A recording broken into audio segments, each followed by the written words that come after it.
Peace and blessings to all my brothers and sisters out there in Facebook and YouTube land. I hope you all are having a wonderful day, enjoying the Most High God of Abraham, Isaac, and Jacob's glorious holy Sabbath day of rest. Truly a blessing that we woke up to see another wonderful Sabbath day. Now, today's lesson is called Mystery Babylon the Great, and many of us have heard about this Babylon the Great on a physical sense and a spiritual sense. A lot of my Hebrew brothers, they talk about the spiritual Babylon being America. Well, I'm going to show you in the scriptures today. I'm going to prove, the Bible say prove all things. I'm going to show you today that Babylon is not just America. Because you got to think about it. Even with common sense, that even a child can understand. Babylon represents wickedness, right? Spiritual wickedness in high places. Is America the only country on this planet that's wicked? No, it's not. Common sense, not so common. So with that being said, open up your Bibles to Revelation 17. Revelation 17, I'm going to start with verse 1 and skip. Revelation 17. Verse 1.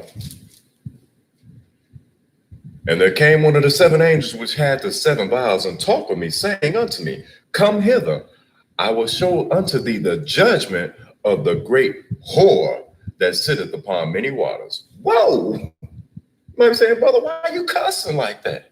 No, I'm reading straight book. Whore is in the Bible.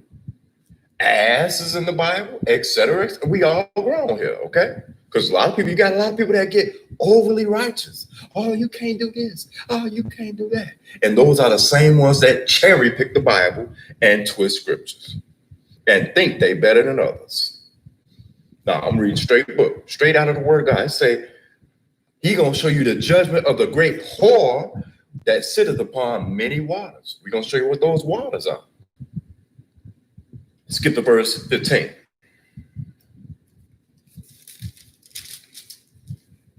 Verse 15, and he saith unto me, the waters which thou sawest where the whore sitteth.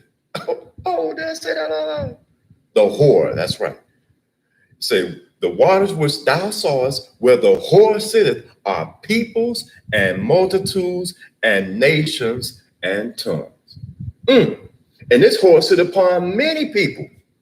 Got a lot of people following after her. And I'm going to show you where they get their doctrine from, where this whore sits. Matter of fact, I'm going to show you everything you need to know to avoid this whore. All right? Now go backwards to verse 2. Because it just showed you out the scripture that the whore sit upon many waters, and these many waters are many people, nation, languages, and etc. Okay? Now, verse 2. Say, I will show unto thee the judgment of the great whore that sitteth upon many waters. Verse 2, with whom the kings of the earth have committed fornication, and the inhabitants of the earth have been made drunk with the wine of her fornication. Oh, so it say kings of the earth have been making fornication with this whore. Still going on right now. Ain't nothing changed. And the inhabitants of the earth have been made drunk with the wine of fornication. So he carried me away in the spirit into the wilderness. And I saw a woman sit upon a scarlet colored beast full of names of blasphemy, having 7 heads and 10 horns. Oh, that's prophetic. I'm going to show you that in the Old Testament too, about these 7 heads and 10 horns out of the book of Daniel. It says 7 heads and 10 horns. This is symbolic of this great whore. Verse 4. And the woman was arrayed in purple and scarlet color and decked with gold and precious stones and pearls. So she rich, okay? She got big money. Gold and precious stones and pearls, having a golden cup in her hand full of abominations and filthiness of her fornication. Verse 5. And upon her forehead was a name written, Mystery, Babylon the Great, the mother of harlots and abominations of the earth. Say, Mystery Babylon the Great. This is who this great whore is. And do you know this same great whore calls herself the Mother Church? Oh, but the Lord says she ain't my wife. Say, Mystery Babylon the Great. Why is it a mystery though? Because the Lord had this written in the Bible to show everybody, and don't nobody know. Don't nobody know that they even following after her denomination. Ain't that something? Even if you are a Protestant, you still do what the Mother Church say do. It's just that simple. So what makes you any different? Verse 6. Verse 6, and I saw the woman drunken with the blood of the saints. What? Drunken with the blood of the saints? That means saints gonna get killed. It's book, it's prophecy. And you got a lot of people out there calling themselves saints. But they ain't paying attention to what the Lord said in his instructions for us to get to the place of safety. So a saint's gonna get killed. Let me read that again, verse 6. And I saw the woman drunken with the blood of the saints and with the blood of the martyrs of Jesus. And when I saw her, I wondered with great admiration. Ain't that something? Let me show you something right quick. This is Revell Concise Bible Dictionary. Revell Concise Bible Dictionary, pages 70, 71, and 72, talking about Babylon. It says Babylon, capital of the Babylonian Empire. In scripture, Babylon refers to both the city and empire. In apocalyptic literature, Babylon the Great represents human, political, economic, and religious systems devoted to crass materialism and ungodly living in defiance of the holiness and sovereignty of God. In defiance of God. Skip down, a brief history. Babylon may be the oldest city in the world. The traditional site of the Tower of Babel, Genesis 11, verses 1 through 9, it was one of several cities founded by Nimrod, Genesis 10 and 10. Nimrod founded the what city? He said the traditional site of the Tower of Babel was one of several cities founded by Nimrod, a black man. Oh. They don't teach you that in history, do they? So but that's another lesson. I'll move on. Skip down. Verse it says the Neo-Babylonian Empire, because in the days of Nimrod came out of the seed of Ham. Nimrod was Ham's grandson. Okay. And matter of fact, Ham is the father of the dark races, not the Negroes. So we're talking about Africans, right? Libyans, Ethiopians, Egyptians, Cushites, etc. All right. It says the Neo-Babylonian Empire was launched in 625 BC when the Chaldean Nabopolassar took the throne. The Neo-Babylonian Empire was Gentiles. Okay. Let me skip down. It says under Nabopolassar's son, really his grandson, Nebuchadnezzar II, Babylon reached the pinnacle of world power. Okay. So this is 605 BC and so on. It says, now this is page 72, symbolic or mystery Babylon appears in the book of Revelation, Revelation 14, 8, 16, 19, 17, 5, and 18. In this apocalyptic setting, Babylon the Great represents human achievement in a society constructed without due reverence to God, for God, rather. Skip down.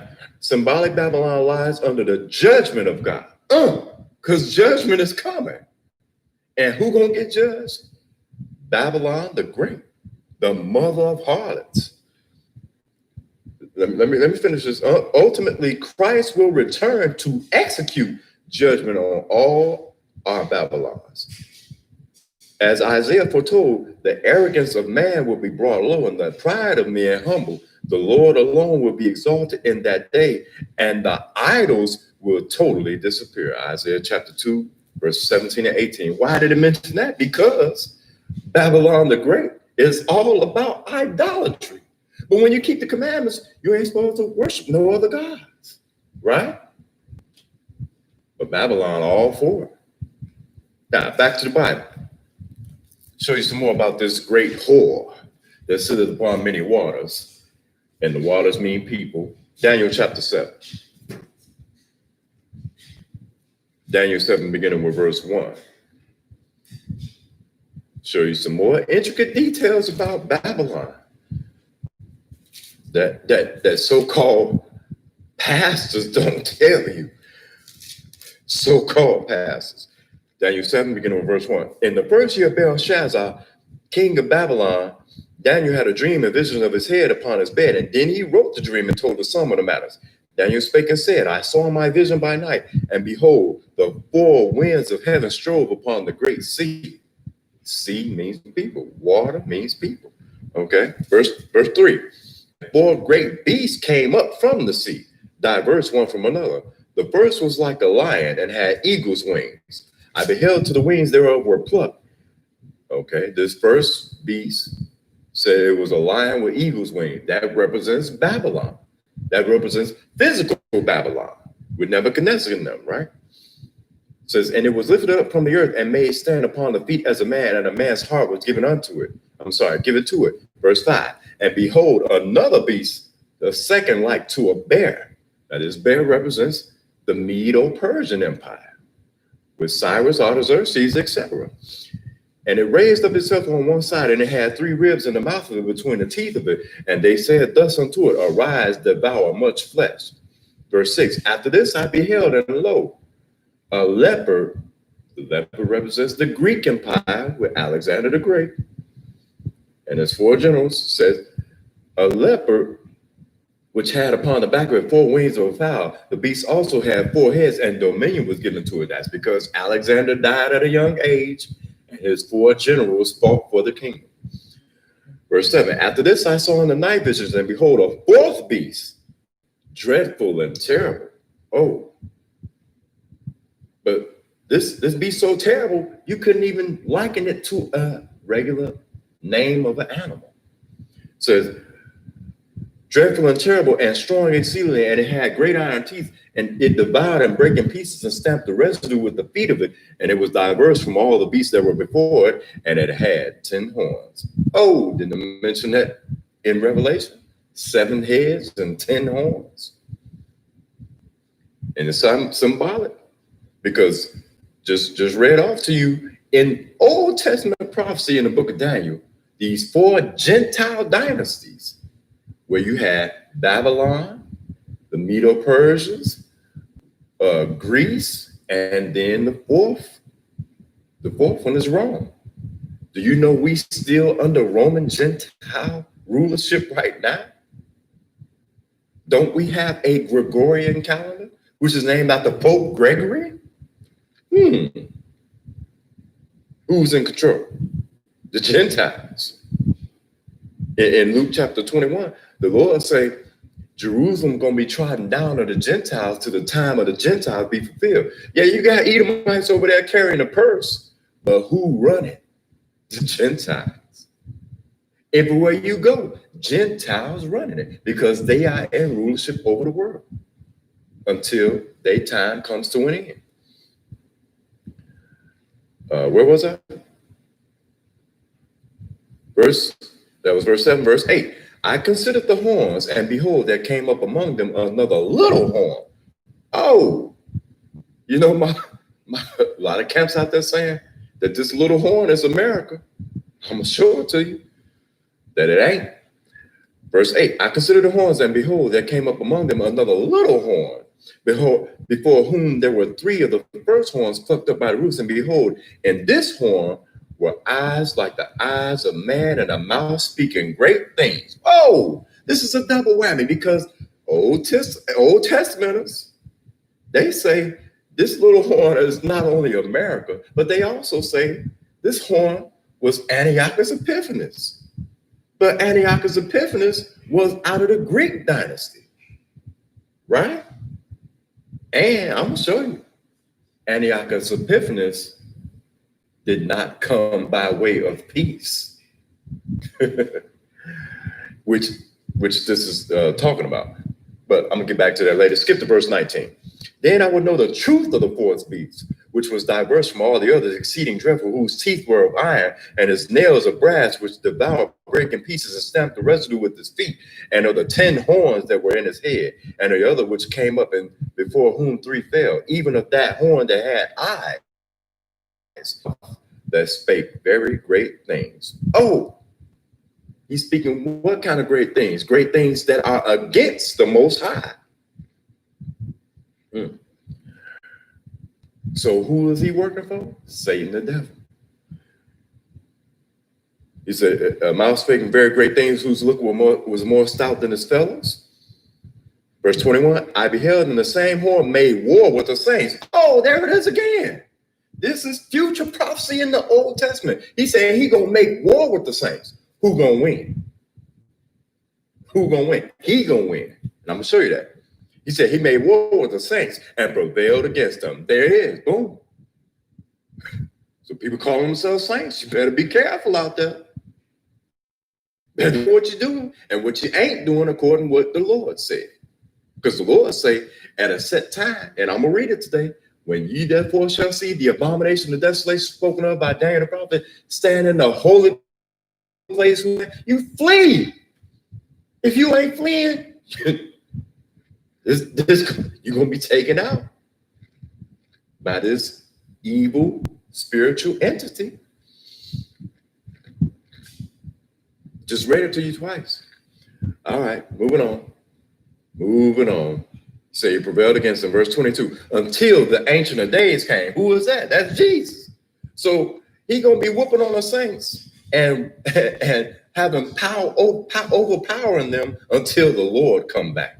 Ain't that something? All right. And judgment was given to the saints of the Most High, and the time came that the saints possessed the kingdom. Thus he said, the fourth beast shall be the fourth kingdom upon earth, which shall be diverse from all kingdoms, and shall devour the whole earth. Oh, shall devour what? Shall devour just America? No. It say Babylon gonna devour the whole earth, okay? Not just America. Anywhere you go is you gonna find some wickedness. It ain't just in America. And people talk so down on America, but America right now, especially according when you have knowledge, wisdom, and understanding, it's about the safest place you can be. Go overseas. Man, you might have a time of trouble before the great tribulation comes. It's gonna got some Hebrew camps that went over to the land, to the Holy Land before it was time, because it ain't time yet, and they struggling over there. You got to do it according to the instruction manual, not your own thing, not your own wisdom, okay? But that's another lesson. Now, where was I? Verse 23. Thus he said, the fourth beast shall be the fourth kingdom upon earth, which shall be diverse from all kingdoms, and shall devour the whole earth, and shall tread it down and break it in pieces. And the 10 horns out of this kingdom are 10 kings that shall arise, and another shall arise after them, and he shall be diverse from the first, and he shall subdue 3 kings. Verse 25, and he shall speak great words against the Most High. What? He gonna speak great words against who? Against the Most High. So, who is the opposite of the Lord? Satan the devil. He said he's going to speak great words against the Most High and shall wear out the saints of the Most High. Oh, there it is again. That's a third time. He going to wear out them saints. Whoa.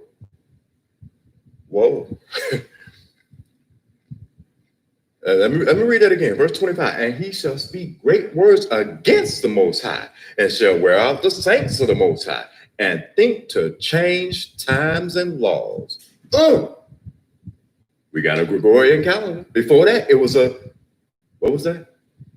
What was the other Roman Gentile? Before the Gregorian calendar, it was what? Julian calendar. Man, after Julius Caesar. Woo, okay. And think to change times and laws, and they shall be given into his hand until a time and times and dividing the times. How long is that? 3.5 years. The time frame of the great tribulation. But those of knowledge, wisdom, and understanding are going to be in the secret place of the Most High during this time of trouble for 3.5 years, while Mystery Babylon the Great, or the abomination of desolation, going to be whooping on them saints and have a one world government. Let me show you about thinking to change times and laws. This is history right here. This is Sunday services. All right. Just some facts on the table, because a lot of people still are in darkness, still have yet to receive the knowledge of the truth. Says early Sunday services, early believers kept Saturday as the Sabbath. Oh, they kept what day? Ain't that today? Today is Saturday. Say early believers kept Saturday until March 7th, 321 CE, when Pope Constantine, who is that? A Roman Gentile. Pope Constantine passed a law requiring believers to worship on Sunday, the day the pagans worship the sun god. Oh, think to change times and laws. This is their MO. This is what you know them by. They do Sunday. The Lord say, keep my Sabbaths holy. Says believers still kept Saturday as the Sabbath until another law was passed. Think to change times and laws. Another law was passed 11 years later. This law signed into decree by Pope Constantine forbid believers to worship on the Sabbath, Saturday, and it was punishable by death. By who? The Catholic Church. Oh, hold on. This is recorded history and it tells on them. People don't pay no attention. That's probably why they don't teach it in school, because they want you to be deceived. Say it was punishable by death by the Catholic Church. Many believers were burned to death by the Catholic Church for keeping the Sabbath. Ain't that a shame? They don't want you to do what the Lord say do. They want you to do what they say. Ain't that something? But they supposed to be so holy. I'm gonna point something out about that too a little later on. Now, back to the Bible. So they think to change times and laws, right? They want you to do what they say do, right? New Testament, Romans chapter 1. Romans 1. Because you got to have some understanding. When people say they are Christian, are they a Bible Christian or a Roman Christian? Big difference. Two totally different things. Romans chapter 1. Beginning with verse 25. Verse 25. Who changed the truth of God into a lie? Oh, the Roman Catholic Church. I'm going to read that though. Oh, I should have said that before it's time. Say, who changed the truth of God into a lie and worship and serve the creature more than the creator, who is blessed forever. Amen. Verse 26. For this cause God gave them up unto vile affections. Oh, keep that in mind. Because what religious organization on this planet to this day still has sex scandals, but they supposed to be so holy? I'll show you that. It says vile affections, for even their women did change the natural use into that which is against nature. Verse 27, and likewise also the men, leaving the natural use of the woman, burned in their lust one toward another, men with men. What? Are you kidding me? So we talking about homosexuality, right? It's prevalent, right? In this organization, this so-called religious doctrine. Says men with men. Oh, the Lord created Adam and Eve, not Adam and Steve. Two men cannot procreate. The Lord didn't say that was cool. Said men with men working that which is unseemly and receiving in themselves that recompense of their error, which was meat. So it's not the spirit of truth, it's the spirit of what? Error. Just that simple. Oh, okay. Now, this ain't the lesson. I got to verse 27. Let me read verse 28 right quick. Verse 28. And even as they did not like to retain God in their knowledge, God gave them over to a reprobate mind. Whoa!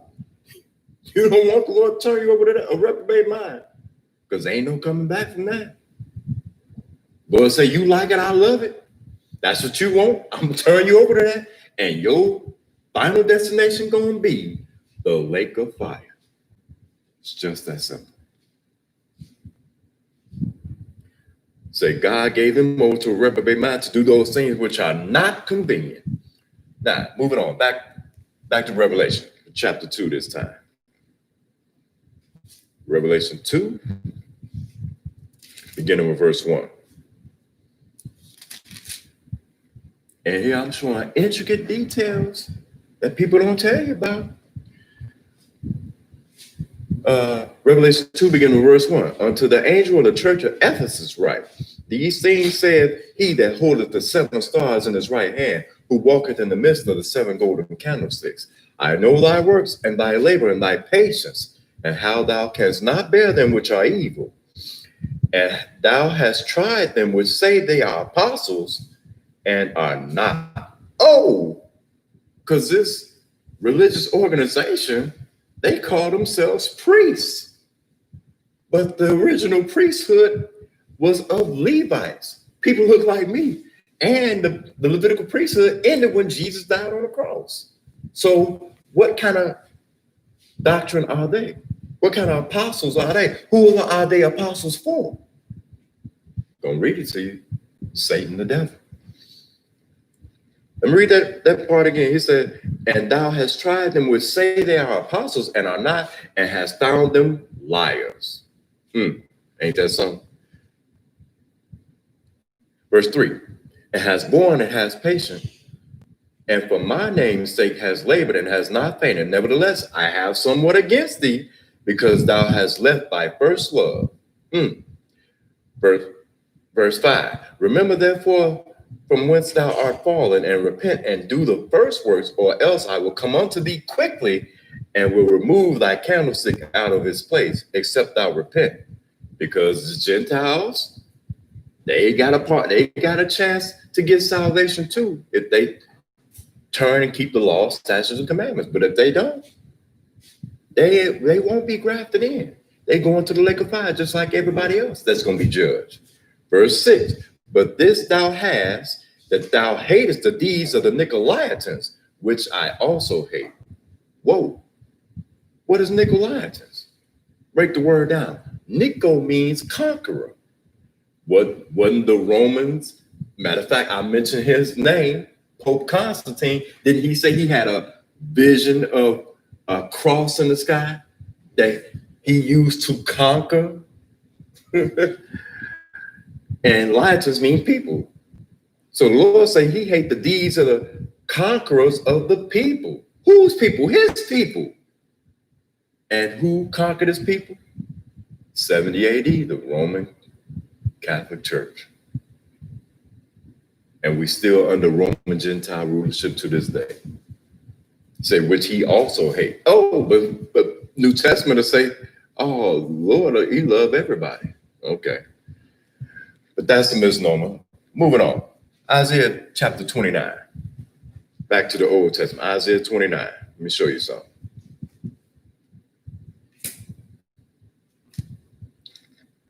Isaiah 29, beginning with verse 9.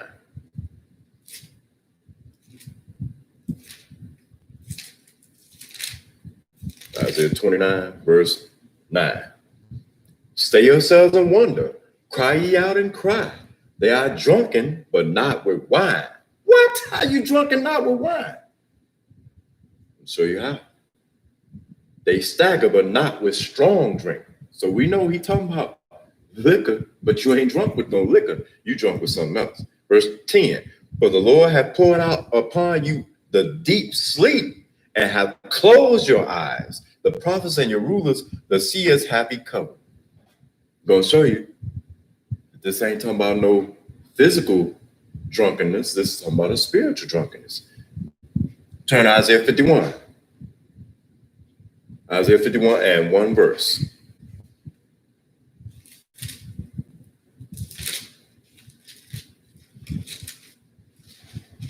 Isaiah 51, verse 21. Therefore, hear now this, thou afflicted and drunken, but not with wine. What? You drunk with false doctrine, that these conquerors of the people have brought and deceived the whole world. Because who deceived the whole world? Satan, the devil. And that's who they work for, because they tell you everything contrary to God. Moving on. Revelation again, Revelation 13.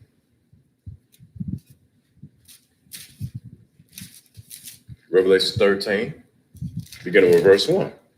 And I stood upon the sand of the sea and saw a beast rise up out of the sea, having 7 heads and 10 horns. There it is again.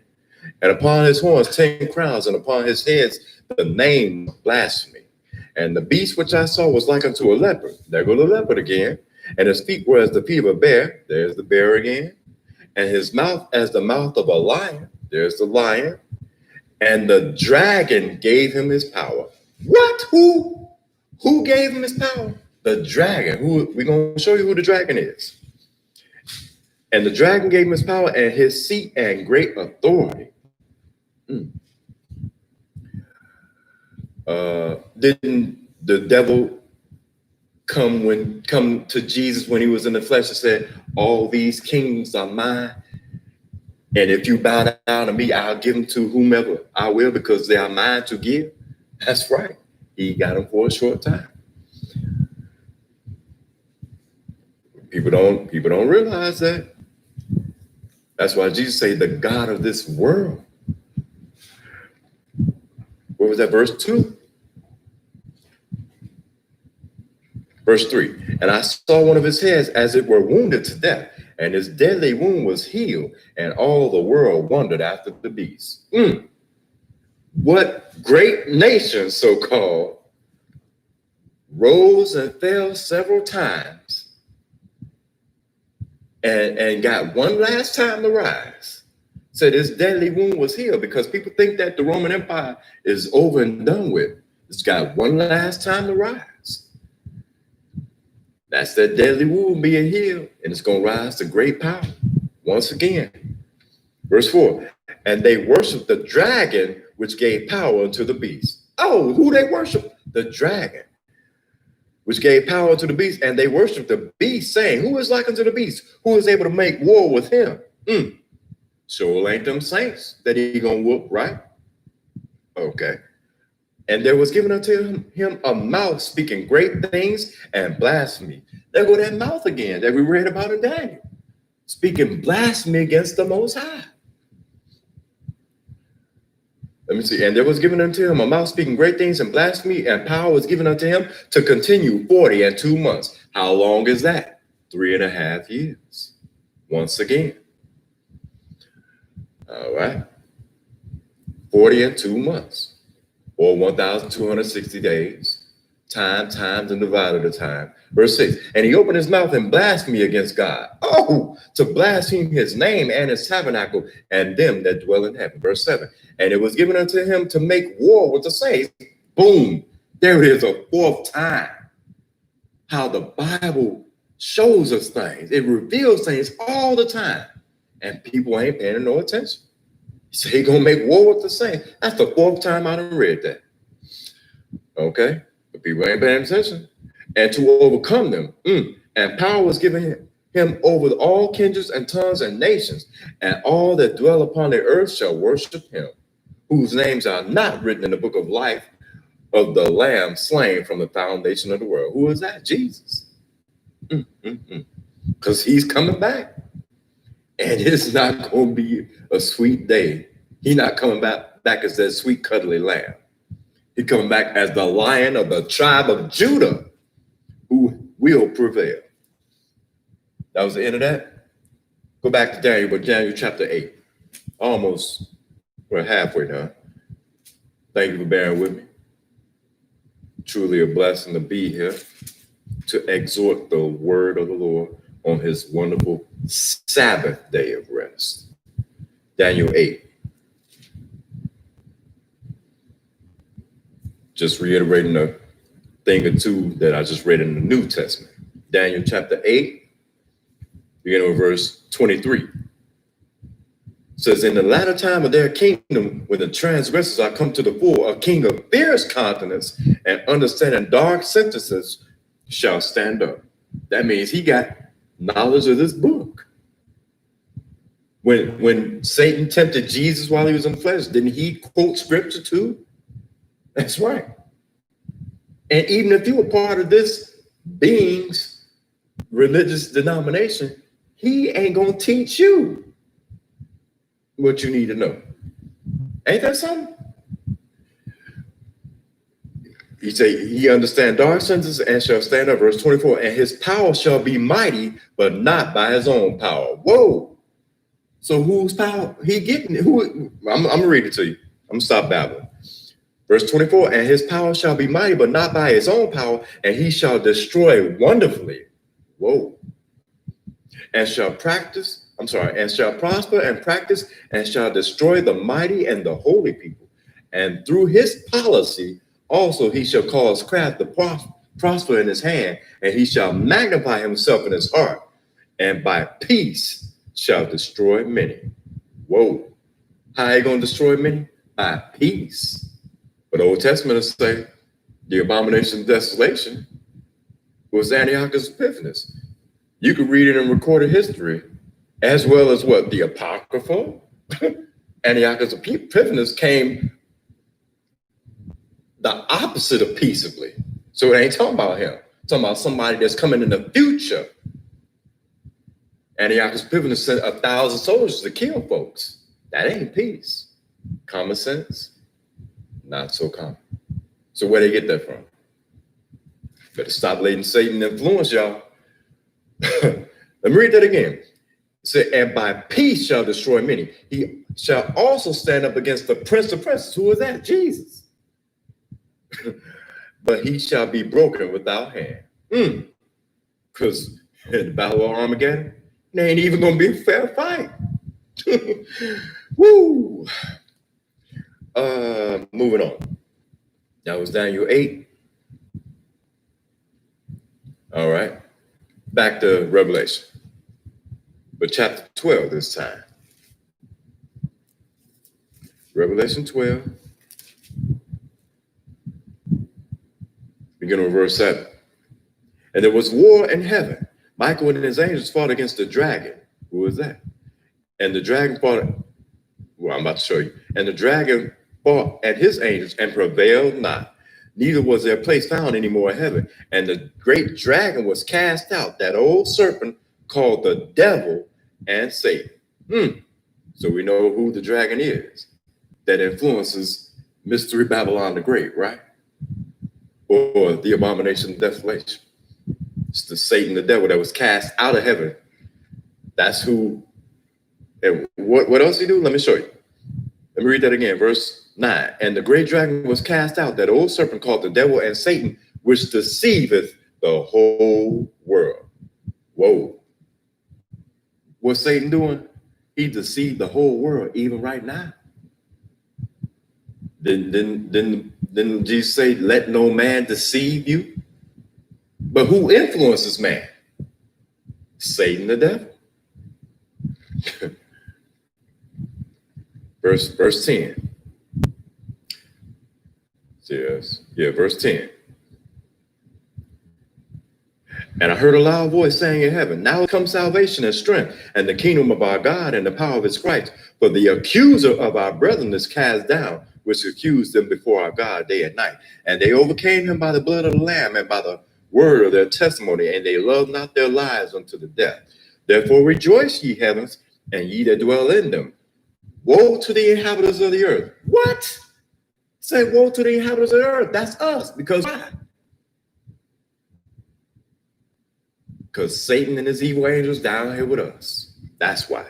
It says, woe to the inhabitants of the earth and of the sea, for the devil has come down unto you, having great wrath, because he knoweth that he hath but a short time. And when the dragon saw that he was cast into the earth, he persecuted the woman which brought forth the man child. Who is that? The woman that brought forth the man child, that's Jesus.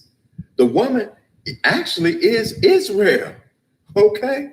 Which brought forth Jesus in the flesh out of the tribe of Judah. Let me keep reading. I don't want to go off on a tangent. Verse 14, and to the woman were given 2 wings of a great eagle that she might fly into the wilderness. Where? To the wilderness, the place of safety.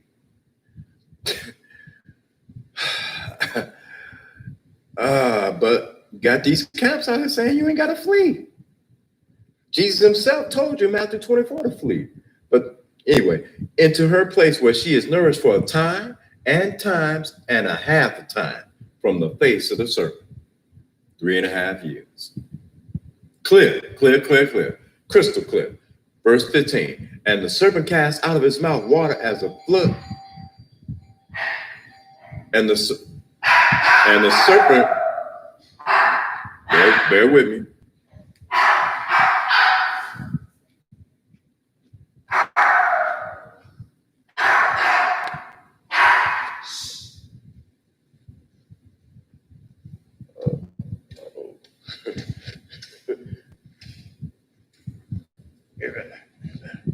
Hey. Okay. Ooh.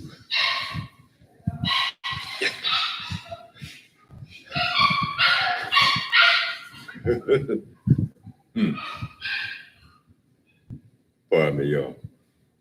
My apologies on that. That was one of my daughters. Okay. Where was I? Ooh. Where was I? Line 12. Yeah. Brought forth the man child. Okay. Verse 15. And the serpent, Revelation 12 and 15. And the serpent cast out of his mouth water as a flood after the woman, that he might cause her to be carried away of the flood. And the earth helped the woman, and the earth opened her mouth and swallowed up the flood which the dragon cast out of his mouth. Verse 17. And the dragon was wroth with the woman, and went to make war with the remnant of her seed, which keepeth the commandments of God and the testimony of Jesus. Who is that? Israel. Even spiritual Israel. Okay? So Satan, the devil, been persecuting the seed of the woman for forever and a day. Even influencing Edomites, Esau and them, to be so wicked as to not reveal the truth of who the seed is. Got everybody deceived, thinking that's another lesson. But I just uploaded the throwback to that, the real Israel. Okay, pay attention, read it. It's in recorded history what happened, and in the Bible. Now moving on. That was what? Revelation 12, Daniel 11. I got a little bit off track right there, my bad, but I'm getting right back. Daniel 11.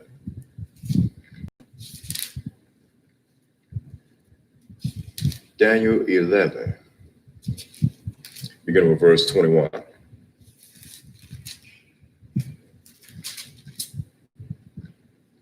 And in his estate shall stand up a vile person, to whom they shall not give the honor of the kingdom, but he shall come in peaceably. Whoa, how you gonna come in? Peaceably. The Antiochus Epiphanes come in like that? No, he didn't. All right, so that just clears it up who this is not. This is not talking about him.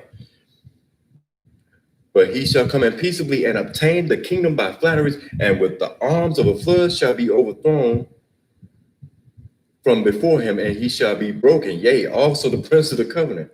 Whoa. Verse 23. And after the league made with him, he shall work deceitfully. That's right. Because who he working for? Satan, who does what? Deceive the whole world. For he shall come up and shall become strong with the small people. Verse 24, he shall enter peaceably. There it is again. Even upon the fattest places of the province, and he shall do that which his fathers have not done, nor his fathers' fathers. He shall scatter among them the prey and spoil and riches, yea, and he shall forecast his devices against the strongholds, even for a time. I went there to show you, because you can look it up all over the internet, that who is trying to help the Edomites and the Palestinians with peace over there in the land? The Pope. Pope leads historic Israeli-Palestinian peace prayer at the Vatican. And he's supposed to be a holy person, right? But anybody, him or anybody that stands in that office, look it up. It says NBC News, explosive letter claims Pope Francis helped cover up Cardinal McCarrick's sex abuse because they love raping young boys. That ain't holy. Come on now, wake up. And people still following these so-called religious leaders to this day. Something ain't right. Moving on. What was that? Daniel 11, Revelation 13.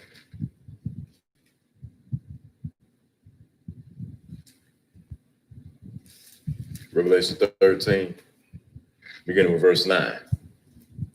If any man have an ear, let him hear. He that leadeth into captivity shall go into captivity. He that killeth with the sword must be killed with the sword. Here is the patience and the faith of the saints.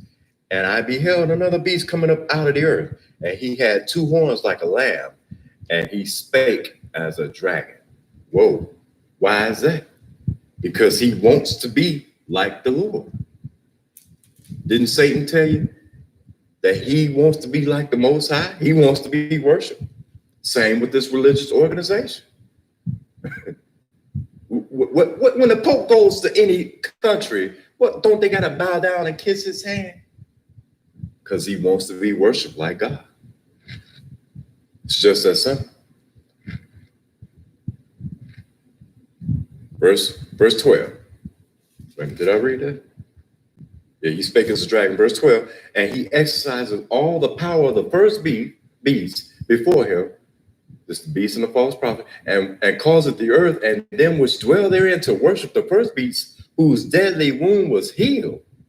And he doeth great wonders, so that he maketh fire come down from heaven on the earth in the sight of men. Because he gets his power from Satan, the devil, at the point when he comes back, when he is in his full power. He's going to do miracles to deceive people on the earth. And they're going to be like, oh, that's God over there.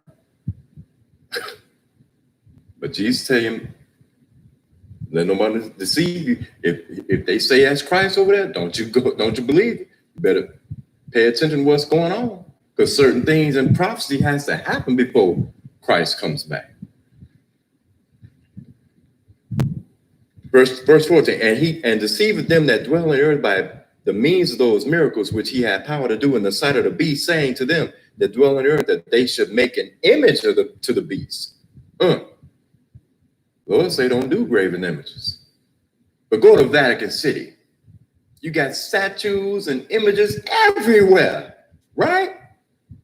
So they're breaking the commandments. How can they be holy? Moving on.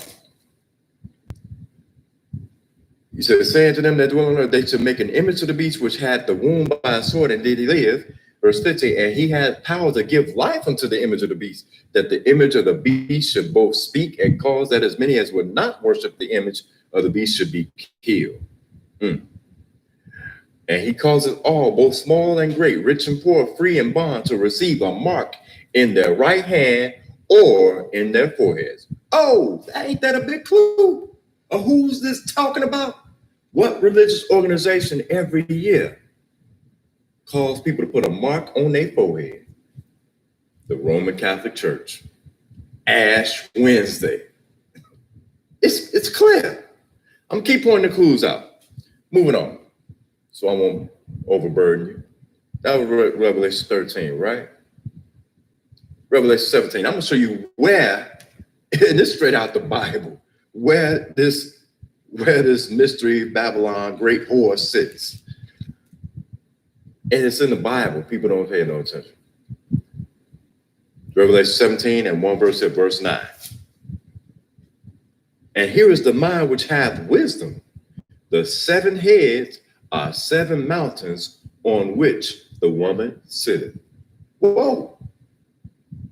Where is it in the whole wide world you have 7 mountains or 7 mountains where there's one religious organization and ain't nobody in competition with them? The Roman Catholic Church, Vatican City. I posted a link to the lesson, Wikipedia, the 7 hills of Rome. Clear. Now, show you this history book right quick. This is Mysteries of the Bible, okay? Mysteries of the Bible. Page 246, and then I'm gonna go to page 359. This is talking about Astarte and Ishtar. It says major theme recurring throughout the Old Testament, especially in the prophets, is the admonition and punishment of the Israelites for worshiping false gods. The 10 Commandments warn against this, saying, I am the Lord your God. You shall have no other gods before me. You shall not make for yourself a graven image. Exodus 22-4. But don't Vatican City over there, don't they have images everywhere? Okay. That is talking about Astarte and Ishtar. I'm going to skip down. Scholars believe that the Canaanite Astarte is identical to the ancient Assyrian and Babylonian goddess Ishtar. In ancient texts and art, Astarte and Ishtar are identified and have as their symbols the planet Venus. Now I'm going to skip down. Ishtar is known from various Babylonian and Assyrian texts, inscriptions, hymns, and artifacts. Like Astarte, she was worshipped as the goddess of fertility, and had as her symbol Venus, the evening star. In one Assyrian hymn, Ishtar is quoted as saying, Ishtar, the goddess of the morning, and Ishtar, the goddess of the evening, am I. But what the Lord say? I am. See how it's totally opposite of what the Lord say? But got people following anyway? Now, we'll go to page 359. It's talking about the same thing with a different name. It says, Artemis of Ephesus. In his 3rd missionary journey, about 53 to 58 AD, Paul went to Ephesus, the capital of the Roman province of Asia. He spent nearly 3 years there teaching both Jews and Greeks, Acts 19 and 10. Ephesus was in ancient times a major port on the trade routes between Greece and Asia Minor. It was there that Paul caused no little stir, Acts 19 verse 23, among members of one of the most venerated pagan cults, that of Artemis. All right, skipping down. The Ephesian Artemis was a form of the ancient Asian and Anatolian mother goddess. Mystery Babylon the Great, the mother of harlots. Okay. As such, she was revered throughout much of the Mediterranean world. The Greeks identify her with the Artemis Roman Diana, daughter of Zeus and Leto and sister of Apollo, but she was actually quite different from this virgin huntress, moon goddess, and protector of chastity. Rather, the Ephesian Artemis was a patroness of fertility. There it is, fertility again. I'm going to point that out. Why is that? She was represented in sculpture as having what seemed to be numerous breasts. Whoa. Show you a picture of that. Statue of a lady with a bunch of breasts, which represents fertility. So it's about wild sexual abandon, but I ain't gonna go into the history on that. It says, Numerous breasts, and her garments were adorned with animals and birds. Now, go to another history. Last 2 million years. Well, I got here to go to Acts 19, but for sake of time, since I don't want to overburden. Acts, last 2 million years, page 216. This is pagan rites absorbed, okay? Pagan rites absorbed. What is that? Statue of Charlemagne, right? A Roman Gentile. By a stroke of tactical genius, the church, while intolerant of pagan beliefs, was able to harness the powerful emotions generated by pagan worship. Often churches were cited where temples had stood before, and many heathen festivals were added to the Christian calendar, the Roman Christian calendar. What we got now? The Gregorian calendar. Matter of fact, that's why if you look at a Roman calendar, it starts off with Monday. See how they changed times and laws? That's another lesson. It says, and they were added to the Christian calendar. Easter, for instance. What? What's a heathen pagan festival? Easter, which is a variation of the word Astarte or Ishtar. It says Easter, for instance, a time of sacrifice and rebirth in the Christian calendar, takes its name from the Norse goddess Eostre, in whose honor rites were held every spring. She, in turn, was simply a northern version of the Phoenician earth mother, Astarte, goddess of fertility. The mother church. This man. Moving on. So you see a statue with a bunch of breasts. That's Easter, Astarte, Ishtar. Goes by other names too. Throughout different cultures in ancient history, still being worshipped to this day, and people don't even know it. Got them running to the stores every so-called spring, spending their money on something that ain't got nothing to do with God. What does a bunny rabbit have to do with a chicken egg? Do rabbits lay eggs? No. What does a rabbit have to do with Jesus? Nothing. Okay? Just common sense. Not so common. Moving on, back to the Bible. Now, pagan rites absorb Easter, for instance. That's a pagan rite. Okay. Verse 13. I'm sorry, Isaiah 13, beginning with verse 1. Almost done. Isaiah 13, beginning with verse 1. It says, the burden of Babylon, because spiritual Babylon going to come to an end. It says, the burden of Babylon, which Isaiah, the son of Amos, did see. Lift up ye a banner upon the high mountain. Exalt a voice unto them, shake the hand, that they may go into the gates to the nobles. Verse 3. I have commanded my sanctified ones. I have also called my mighty ones for mine anger. Because the Lord going to use some nations of people in the future days to do some destruction. It says, like as of a great people, the tumultuous noise of the kingdoms of nations gather together, the Lord of hosts mustereth the host of the battle. They come from a far country, from the end of heaven, even the Lord and the weapons of his indignation to destroy the whole land. How ye, for the day of the Lord is at hand. It shall come as a destruction from the Almighty. Therefore shall all hands be faint, and every man's heart shall melt, and they shall be afraid. Pangs and sorrows shall take hold of them.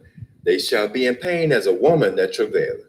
They shall be amazed one at another. Their faces shall be as flames. Verse 9. Behold, the day of the Lord cometh, cruel both with wrath and fierce anger, to lay the land desolate, and he shall destroy the sinners thereof out of it. So the Lord going to destroy who? Sinners. Sinners are people that don't keep the Lord's commandments, right? What is commandment number 4? Remember the Sabbath day to keep it holy. But you got a lot of people that call themselves worshiping God, keeping Sunday and they ain't keeping it holy. So, man, just something to think about. He said he's going to destroy the sinners thereof, verse 10. For the stars of heaven and the constellations thereof shall not give their light. Oh, this is a prophetic sign. Whenever you see a total eclipse, a solar eclipse, just remember, right here say, the sun shall be darkened in his going forth, and the moon shall not cause her light to shine. So if you ain't paying attention to no prophecy, just remember when it's a solar eclipse, when the sun and moon don't get a light, you better be wary. It might be time for destruction, might be time for the great tribulation. Better make sure that you're in the right place. When it jump off, verse 11, and I will punish the world for their evil. What? He said he gonna punish who? The whole wide world for their evil. Because they ain't doing what he said, so they doing what Satan said. He said, I will punish the world for their evil and the wicked for their iniquity, and I will cause the arrogancy of the proud to cease, and will lay low the haughtiness of the terrible. That's judgment. Let's give it to verse 19. And Babylon, the glory of kingdoms, the beauty of the Chaldees' excellency, shall be as when God overthrew Sodom and Gomorrah. And how did God destroy Sodom and Gomorrah?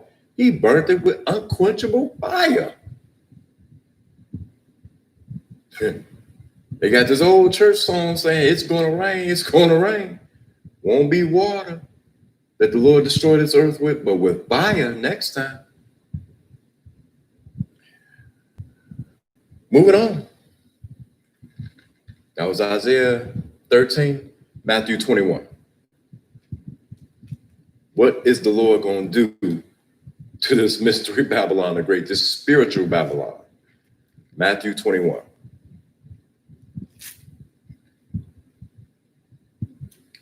Matthew 21, beginning with verse 33. Verse 33. Hear another parable. There was a certain householder which planted a vineyard and hedged it round about, and digged a winepress in it, and built a tower, and let it out to husbandmen, and went into a far country. This is the Lord talking. And when the time of the fruit drew near, he sent his servants to the husbandmen, that they might receive the fruits of it. And the husbandman took his servants and beat one, and killed another, and stoned another. Again, he sent other servants more than the first, and they did unto them likewise. Verse 37, but last of all, he sent unto them his son, saying, they will reverence my son. But when the husband saw the son, they said among themselves, this is the heir. Let us kill him, and let us seize on his inheritance. And they caught him and cast him out of the vineyard and slew him. When the Lord therefore of the vineyard cometh, what will he do unto these husbandmen? Unto those husbandmen? Verse 41, they say unto him, he will miserably destroy those wicked men, and will let out his vineyard unto other husbandmen, which shall render him the fruits in their seasons. So this is talking about the Lord. This is talking about God. He said they're going to reverence the Son. God the Father sent his Son to give the whole world a chance at eternal life that Adam and Eve took away. And what they do, what the people in the world did, they killed his Son. And all he did was bring the truth. So what's going to happen when he come back? Going to destroy him. Better make sure you're on the right side of the Lord when he returns.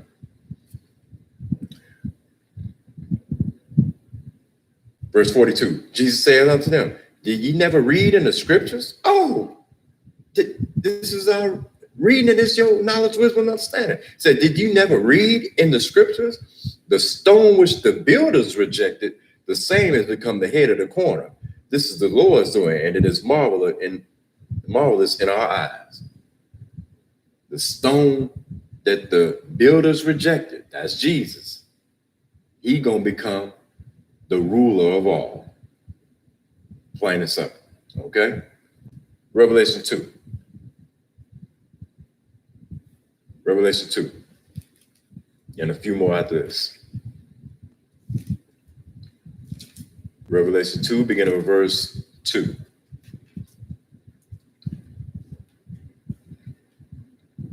Oh, no, I'm sorry. I got that in there twice. I already read that. My bad. Okay, moving on. Jeremiah 50. Just show you in the Old Testament that the Lord has a plan for his people. But you got to do some things. You can't just sit on it. You can't just sit on your butt and not do nothing and just call on the name of the Lord and think everything's going to be straight. No, you got some things to do. And you got intricate details on what you need to do. Here's one of them. Jeremiah 50, beginning with verse 1. The word that the Lord spake against Babylon and against the land of the Chaldeans by Jeremiah the prophet. Declare ye among the nations and publish, and set up a standard, publish and conceal not. Say, Babylon is taken, Bel is confounded, Merodach is broken in pieces, her idols are confounded, her images are broken in pieces. For out of the north there cometh up a nation against her, which shall make her land desolate, and none shall dwell therein. They shall remove, they shall depart, both man and beast. In those days and in that time, saith the Lord, the children of Israel shall come, they and the children of Judah together, going and weeping. They shall go and seek the Lord their God.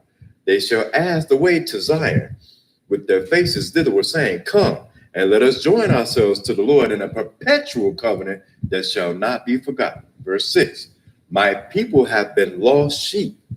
Didn't Jesus say in Matthew 10, I am not come but to the lost sheep of the house of Israel? Said, my people have been lost sheep. Their shepherds have caused them to go astray. They have turned them away on the mountains. They have gone from mountain to hill. They have forgotten their resting place. Verse 7, all that found them have devoured them. And their adversary said, we offend not because they have sinned against the Lord. The habitation of justice, even the Lord, the hope of their fathers. Verse 8, remove out of the midst of Babylon. What's the Lord saying here in the Old Testament of the prophet Jeremiah? He say, get out of Babylon. Not what these Old Testaments say that Babylon is America. No, he's saying remove out of spiritual Babylon. Okay? So remove out of the midst of Babylon and go forth out of the land of Chaldeans and be as the he-goats before the flocks. Verse 9, for lo, I will raise and cause to come up against Babylon an assembly of great nations from the north country. And who is that going to be?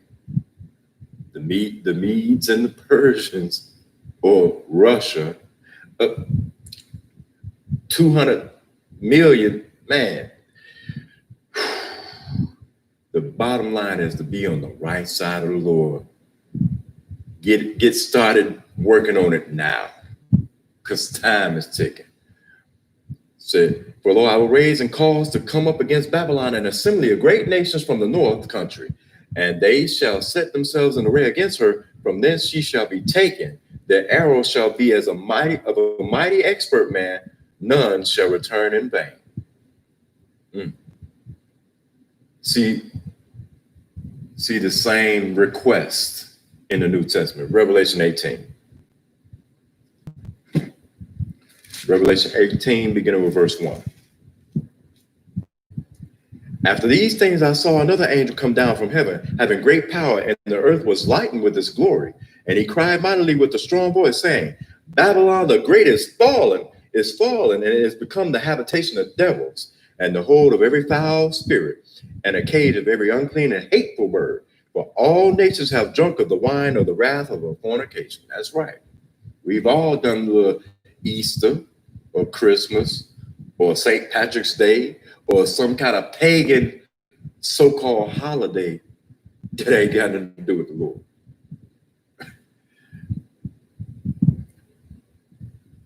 And it says, for all nations have drunk of the wine of the wrath of her fornications, and the kings of the earth have committed fornication with her. And the merchants of the earth are waxed rich through the abundance of her delicacies. And I heard another voice from heaven saying, come out of her, my people. Come out of Babylon, my people. It's just that simple. Spiritual Babylon. The Bible say spiritual wickedness in high places. Everywhere you go. everywhere, not just in America. But I'm going to read on. It says, come out of her, my people, that ye be not partakers of her sins, and that ye receive not of her plagues. Because what's going to happen to her? She's going to be cast in the lake of fire. Verse 5. For her sins have reached unto heaven, and God have remembered her iniquities. Reward her even as she rewarded you, and double unto her, double according to her works. What we going to be saved by? Our grace, our faith. We're going to be saved by our works. We're going to be judged on our works. Okay. In the cup which she hath filled to her double, how much she hath glorified herself and lived deliciously. Because told you she rich. Speaking of which, she's lived deliciously. She has her own money. These are what? Vatican euros. Which shows you that in the future days, the economy going to fall to the point that you're going to have the euro to buy or sell. And you're going to have that mark of the beast to buy or sell. Just gotta keep things in mind. Better get you some Bitcoin or something, man. For real. Where am I? Oh, it says, verse 7, how much she hath glorified herself and lived deliciously, so much torment and sorrow give her. For she saith in her heart, I sit a queen and no widow, and shall see no sorrow. Therefore shall her plagues come in one day, death and mourning and famine, and she shall be utterly burned with fire. Fire from the Lord when he returns. For strong is the Lord God who judges her, and the kings of the earth who have committed fornication and lived deliciously with her shall bewail her and lament for her when they shall see the smoke of her burning. Verse 10, standing afar off for the fear of her torment, saying, alas, alas, that great city, Babylon, that mighty city, for in 1 hour is thy judgment come. Boom! It's just that simple. People going to try to fight against the Lord, and because they serve in mystery Babylon the Great instead of the Lord, and it's going to be fire taking them out in one day. It ain't going to be no long, drawn-out war like earthly men do. It's not even going to be a fair fight. And it's a mystery because people don't know they serve in Babylon right now because these pastors ain't teaching. They serve in Babylon too. So you gotta make sure. Get you a teacher that can rightly divide the word of truth. Because America, let me show you something on this globe. This is America. That's one hemisphere of the planet. Okay? Babylon, and I read it, is the whole world. Everywhere. So, and it's perpetuated or pushed forth by this so-called religious entity that say, or got people believing them, that they the holiest people on the planet. And yet they do everything contrary to God. So that's the end of the lesson. Mystery Babylon the Great. I hope somebody got some understanding, and I thank you for your time. Stay strong and enjoy the rest of the Sabbath. Much love, peace.